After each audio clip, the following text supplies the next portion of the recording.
Anong oras times 50, mayroon tayong 400 lay. Mamaya maiuwi sa bahay.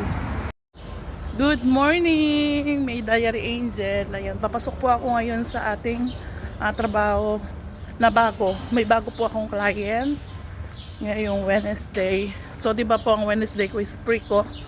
Kasi nga, minsan di ako pinapapasok ng amo ko pag Wednesday. Kasi wala na po talagang gagawin sa bahay. Halos nagawa ko na ng Monday at Tuesday. So, kailangan muna nilang magkalat. Kasi lahat nililinis ko dun sa bahay nila. Laba. Hindi katulad ng iba na kung linis-linis lang. Walang kasamang laba, plancha. Ako, ginagawa ko, linis. Salang muna pala ako ng damit. And then, pagkatapos ng pagsalang, baba ako. Tapos linis. Tapos akit na naman ako sa pinakang taas para isalang doon sa heater, sa dryer, para dire-diretso yung trabaho ko. Walang para hindi ako matambakan ng lamog. Ayoko kasi guys na parang sa akin ba, yun? Parang hindi ako komportable, parang nagigilty ako kapag yung aalis ako ng bahay nila na tambak yung labahin, tambak yung plantsahin. Siyempre binabayaran nila ako. So yun, kaya pagdating ng Wednesday wala talaga akong trabaho. Yung either na lang pag kapag maraming, halimbawa may bisita si ma'am or kailangan niya ako sa bahay. Sayang no guys, kasi today is end of Ramadan, Eid ngayon. So sayang wala akong pasok, na abutan sana ako nila ma'am.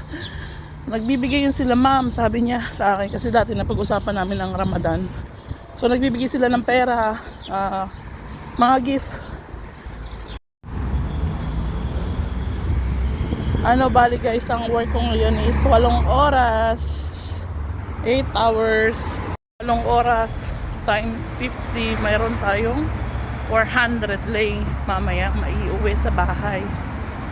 Ay, guys, 0-0 balance na naman tayo. Hopefully maging maganda ang ating araw ngayon. Hindi ko alam kung anong mangyayari sa work ko, dahil unang client ko sila, unang trabaho ko sa kanila. Nabutan pa tayo ng stoplight. Ang haba ng buhok ni Ate Puliso. Wow, sana on. Haba ng hair niya, oh. Tapos na ang work ko, day.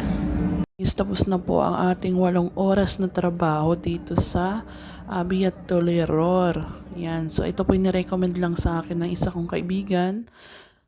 Maraming salamat po sa panonood nyo sa aking mga video. God bless you guys.